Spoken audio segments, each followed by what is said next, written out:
আসসালামু আলাইকুম। সময়ের স্বাস্থ্য কথায় স্বাগতম। বন্ধু সকল, আজকে আমি এসেছি গুরুত্বপূর্ণ একটি বিষয় নিয়ে। অনেক ভাই এর কমেন্টের প্রেক্ষিতে অনেক ভাই কমেন্টে জানতে চেয়েছেন, দাড়ি মোজ গজাচ্ছে না কেন, কি এই সমস্যা, কেন এরকম হচ্ছে, কি এর প্রতিকার, সে বিষয়ে আজকে তুলে ধরবো। তার আগে আপনি যদি সময়ের স্বাস্থ্য কথা চ্যানেলের নতুন মেম্বার হয়ে থাকেন, তাহলে অবশ্যই অবশ্যই সাবস্ক্রাইব করুন এবং পাশে থাকা বেল আইকনে ক্লিক করুন। বন্ধু সকল, আসল মূল আলোচনা শুরু করা যাক। দাড়ি মোজ গজাচ্ছে না কেন, এই বিষয়টা হচ্ছে একটি গুরুত্বপূর্ণ বিষয়। হ্যাঁ, সে বিষয় নিয়ে বলছি। বন্ধুরা, দাড়ি মোজ না গজানোর কারণগুলো আগে জানতে হবে। কি এই কারণ? কারণটা হচ্ছে, আমরা প্রধানত হিসেবে জানছি এবং জানতে পেরেছি যে এটা না গজানোর প্রধান কারণ হচ্ছে হরমোন জনিত সমস্যা। যে সমস্ত পুরুষ ভাইদের হরমোন জনিত রোগ আছে, সেই সমস্ত ভাইদের দাড়ি মোজ গজাতে লেট হয়, দাড়ি মোজ গজাতে চায় না। যেমন টেস্টোস্টেরন হরমোনের লেভেলের মাত্রা কম থাকা। টেস্টোস্টেরন হরমোনের লেভেলের মাত্রা কম থাকলে পুরুষদের শরীরে মাসেলের পরিমাণ কম থাকে, মাসেল দুর্বল থাকে অর্থাৎ মাংসপেশি দুর্বল থাকে। তাদের শরীরে দাড়ি মোজ গোঁফ খুব কম গজায়, মাথার চুল কম থাকে, এটার সমস্যা হয়ে যেতে পারে। বন্ধু সকল, আরেকটি গুরুত্বপূর্ণ কারণ হচ্ছে জেনেটিক্স ডিজিজ। জেনেটিক্স ডিজিজ হলে এই সমস্যাটা হয়ে যায়। জেনেটিকের রোগ থাকলে অর্থাৎ বংশীয়ভাবে যদি দাড়ির মোজ গোঁফ কম থাকে, তাহলে সেক্ষেত্রে যেমন বাবা, নানা, দাদা, এদের ভিতরে যদি কেউ কিংবা কারো পূর্বপুরুষ এদের যদি দাড়ি মোজ গোঁফ কম থাকে, তাহলে সেক্ষেত্রে হয়ে যেতে পারে এই রোগটা। বন্ধু সকল, যেমন চীনা বংশোদ্ভূতদের এবং জাপানিদের দাড়ি মোজ গোঁফ কম, এরা বংশীয়ভাবেই হয়ে থাকে, এটা কোনো রোগ না।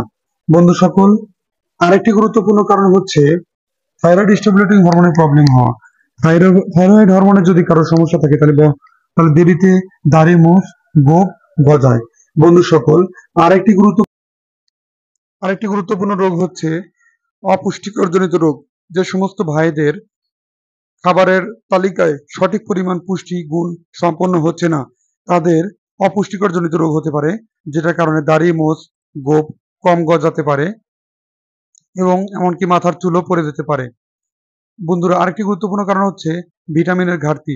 যে সমস্ত ভাইদের ভিটামিনের ঘাটতি পূরণ হচ্ছে না, সেই সমস্ত ভাইদের ভিটামিনের ঘাটতি সঠিক রূপে মেইনটেনেন্স অর্থাৎ সঠিক রূপে যদি খাওয়া না যায়, ভিটামিন গ্রহণ করা না যায়, তাহলে সেক্ষেত্রে এই রোগটি হয়ে যেতে পারে। বন্ধু সকল, আরেকটি গুরুত্বপূর্ণ কারণ হচ্ছে সেক্সুয়াল ট্রান্সমিটেড ডিজিজ। অনেক ভাইদের সেক্সুয়াল ট্রান্সমিটেড ডিজিজ আছে। এই রোগ হলে সাধারণতই এই সমস্যাটা হয়ে যায়, দাড়ি মোজ গোঁফ খুব কম গজায়। বন্ধু সকল, আরেকটি গুরুত্বপূর্ণ কারণ হচ্ছে জেনেটিক হেয়ার ডিসঅর্ডার, অর্থাৎ যে সমস্ত ভাইদের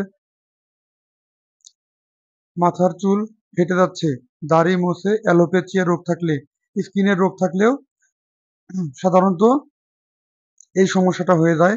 মুখে দাড়ি কমে যাওয়া, পাতলা পাতলি হয়ে যাওয়া, বিভিন্ন অংশে ফাঁকা থাকা এবং মোচের পরিমাণও কমে যায়। বন্ধু সকল, আরেকটি গুরুত্বপূর্ণ কারণ হচ্ছে শরীরে ইনফেকশন। যদি কারো শরীরে কোনো ইনফেকশন থাকে, এই কারণে রক্তে ইনফেকশন হয়ে যায়, রক্তে ইনফেকশন থেকে বিভিন্ন প্রকার অংশে ছড়িয়ে পড়ে এবং ফেসিয়াল নার্ভের সমস্যার কারণে দাড়ি মোচ গোঁফ কম গজায়।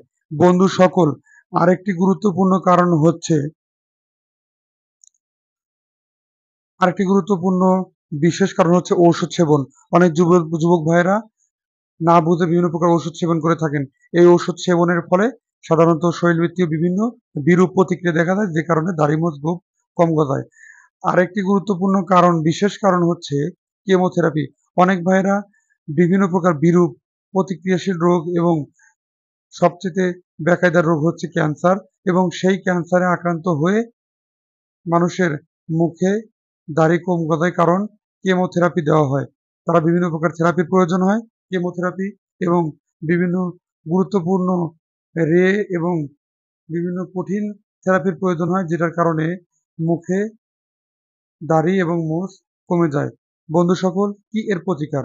প্রতিকার হচ্ছে আপনাদের দৈনন্দিন খাবারের তালিকায় অবশ্যই পুষ্টিকর খাবার গ্রহণ করতে হবে। ভিটামিন মিনারেলসের সঠিক অনুপাত আছে কিনা তা জানতে হবে। ব্যালেন্স ডায়েট গ্রহণ করলে সাধারণত দাড়ি মোচ গোঁফের সমস্যা কেটে যায়।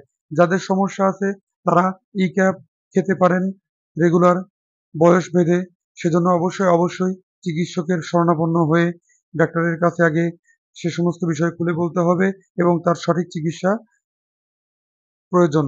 বন্ধু সকল, যে সমস্ত ভাইদের এই সমস্যা আছে তাদের হরমোন পরিমাপ করতে হবে, সেজন্য অবশ্যই একজন রেজিস্টার্ড প্রাপ্ত চিকিৎসকের শরণাপন্ন হন। যদি তা না পারেন তাহলে আপনার নিকটস্থ মেডিকেল চেকআপ সেন্টার থেকে অবশ্যই চিকিৎসা সেবা নিন। বন্ধু সকল, আপনারা আমাদের হোয়াটসঅ্যাপের ডিসক্রিপশনে ঠিকানা পেয়ে যাবেন, সেখান থেকে আপনারা আমাদের সাথেও কন্ট্যাক্ট করতে পারেন। সে পর্যন্ত ভালো থাকুন, সুস্থ থাকুন, সময়ের স্বাস্থ্যকতার সাথে থাকুন। আর কোনো কিছু জানার থাকলে অবশ্যই আমাদের কমেন্ট বক্সে জানাবেন। ধন্যবাদ। আসসালামু আলাইকুম ওয়া রাহমাতুল্লাহ।